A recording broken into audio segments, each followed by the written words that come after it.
அத்தியாயம் 1. ரம்யமான மாலை பொழுது. உன்னை தொட்டு சென்றேன், என்னை உன்னால் பிடிக்க முடியுமா என்று நகையாடும் தென்றலையும், உன் பாதங்களை சீண்டிய என்னை உன்னால் ஏதாவது செய்ய இயலுமா என்று புன்னகை செய்யும் கடல் அலைகளையும் ரசித்தவாறு அமர்ந்திருந்தாள் நம் நாயகி சனா. இவள் ஒன்றும் செய்ய மாட்டாள் என்று தெரிந்ததால் என்னவோ, நாளை உன்னை சந்திக்கிறேன் என்று கிளம்பிவிட்டான் ஆதவன். தன் அருகே ஒருவன் அமர்வதை கண்டவள் அவளை அறியாமலே புன்னகை செய்யும் இதழ்களை அடக்க முயன்று தோற்றாள். அந்த புதியவன் அவள் விரல்களை தன் விரல்களால் பிணைத்துக் கொள்கிறான். அந்த கைகளையும் அவன் கண்களையும் மட்டும் பார்க்கிறாள் சனா. அவள் வாய் திறக்க வருகையில், எண்ணம் போல வாழ்க்கையே எவருக்கும் வாய்ப்பதில்லை, வாழ்க்கை போல எண்ணம் கொள் வாழ்வது கடினமில்லை என்று ஒலித்த அலாரத்தால் நிஜ உலகிற்கு வந்தால் நம் நாயகி. ச்சே, திருப்பியும் அந்த கனவு. நமக்கு மட்டும்தான் அப்படி நடக்கும் போல. கரெக்டாக நான் ஏதோ கேட்க வரப்ப கனவு கலையுதே. முதல்ல நிறைய ரொமான்ஸ் புக் படிக்கிறத விடணும். ஆனால் எதுக்கு ஒரே கனவு இப்படி ஒரு மாசமாக வருது? அவன் ஸ்பரிசம் மட்டும் இப்படி அந்த கனவுல கூட எனக்கு பரிச்சயமாக இருக்கு. இவ்வாறு புலம்பியவள் நேரத்தை பார்த்து வேகமாக குளிக்க சென்று விட்டாள். வழக்கமாக நம் கதாநாயகியின் அம்மாதானே எப்பவும் சுப்பிரபாதம் பாடி எழுப்புவாங்க. இவங்களே எந்திரிச்சிட்டாங்களே, அப்போ ரொம்ப நல்ல பொண்ணு அப்படின்னு நினச்சிடாதீங்க. சுட்டித்தனம், கேலி, கிண்டல் செய்ய தெரியும். ஆனால் அவள் செய்ததில்லை. தன் உண்மையான முகத்தை அனைவரிடமிருந்தும் மறைத்து வைத்திருக்கும் பேதை அவள். தூக்கம் சனாவுக்கு உயிர். அவளுக்கும் ஆசைதான், அனைவரைப் போலவே தன் தாய் அவளை எழுப்ப வேண்டுமென்று. ஆனால் சிறுவயதிலிருந்தே அவளுக்கு அப்படி ஒரு நிகழ்வு நடந்ததில்லை. பாசமாக பார்த்து கொண்டாலும் அந்த சலுகைகளை அவள் பெற்றதில்லை. தன் எண்ணங்களை பகிர்ந்து கொள்ள கூட அவளுக்கு அங்கு யாரும் இல்லை. ஒரு மகளாய் பிறந்ததால் என்னவோ அப்படி இருக்கலாம். அவள் அன்னை தந்தை அவளுக்காக ஓடி ஓடி எல்லாத்தையும் செய்தார்கள். ஆனால் அவள் ஆசைப்பட்டது வேறு. அழகான சிறு குடும்பம். அடுத்தடுத்த தலைமுறைக்கு சேர்த்து வைக்காமல் இருக்கும் உறவுகளுக்கு நேரம் ஒதுக்கி அவர்களை மகிழ்ச்சியடைய வைக்க வேண்டும். மற்ற பிள்ளைகள் போலவே வேலைக்கு சென்று தன் சம்பாத்தியத்தில் தன் வீட்டினருக்கு ஏதாவது செய்ய வேண்டும் என்ற ஆசை அவளுக்கும் உண்டு. எனினும் பெண் பிள்ளை அல்லவா, அவள் வேலைக்கு செல்ல வேண்டாம் என்று மறுத்துவிட்டனர். நீ இங்கு இருக்கும் வரை ராணி போல் இருக்க வேண்டும் என்று கூறும் தந்தை, நமக்கில்லாததா கண்ணா, நீ வெளியே சென்று வேலை செய்ய வேண்டியதில்லை என்று மறுக்கும் அன்னை. பேச்சை தட்ட முடியவில்லை அவளால். ஏன் என்று கேட்கலாம். அவளுக்காக தான் அவர்கள் தங்கள் வாழ்க்கையையே வாழ்கிறார்கள். அதனால்தான் என்னவோ அவள் அவர்கள் விருப்பத்தை நிராகரிக்க நினைத்ததில்லை. நீதான் எங்கள் கௌரவம் என்று அவர்கள் என்றோ சொன்ன வார்த்தை அவள் நெஞ்சில் பதிந்திருந்தது. தான் எடுக்கும் முடிவு அவர்களுக்கு பிடித்திருக்க வேண்டும் என்பதை அவள் சிறுவயதிலிருந்தே பின்பற்றுகிறாள்.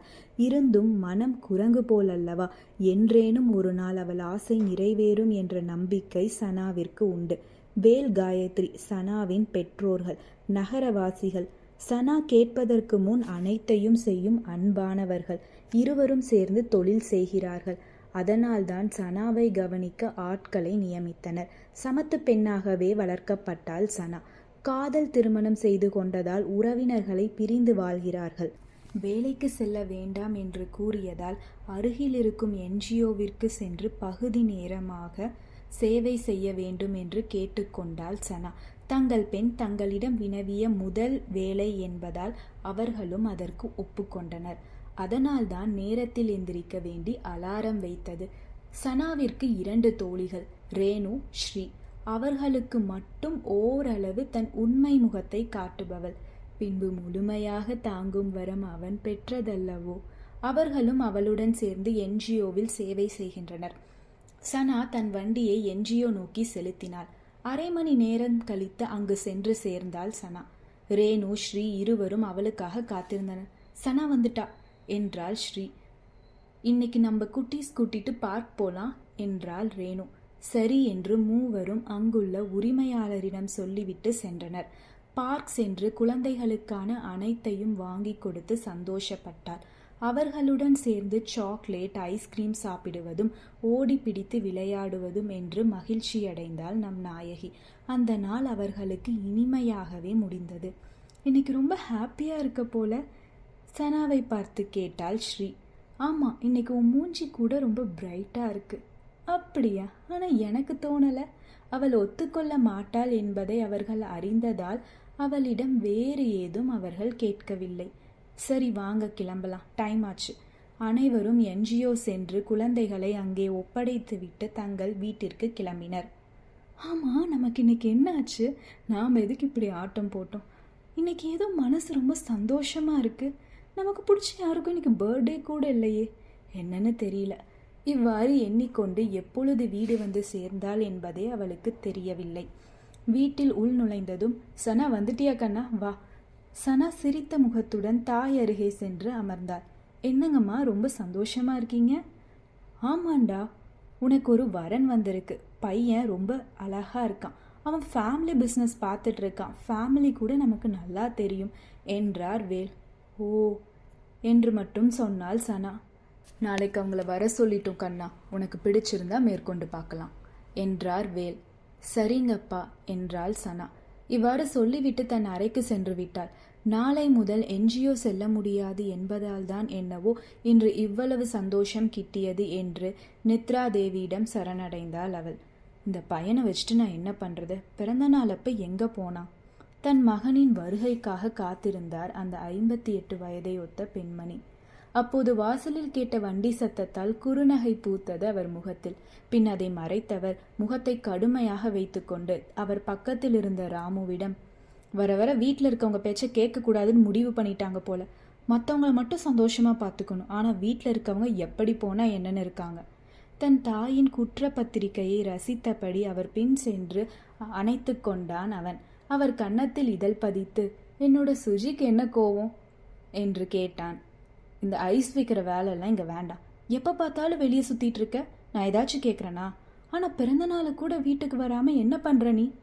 இதையெல்லாம் தான் எதிர்பார்த்தது தான் என்பது போல் தன் கதையை சொல்லத் தொடங்குகிறான் புன்சிரிப்புக்கு சொந்தக்காரனான ஆதி என்கின்ற ஆதித்யா. எம்இ முடித்துவிட்டு ஊரிலேயே விவசாயம் செய்து கொண்டிருக்கிறான். அவன் படிக்கும் காலத்திலே அவன் நண்பர்களுடன் உருவாக்கிய கம்பெனியை வீட்டிலிருந்தபடியே பார்த்து கொண்டு சமூக சேவை செய்து கொண்டிருக்கும் இவன் வீட்டில் தங்குவது அரிது. ஒரு பிள்ளை என்பதாலும் தந்தையை சிறு வயதில் இழந்ததாலும் பொறுப்புகள் அதிகம். இருந்தும் சதா பேசிக்கொண்டும் அங்கும் இங்கும் ஓடிக்கொண்டும் தான் இருந்தான்.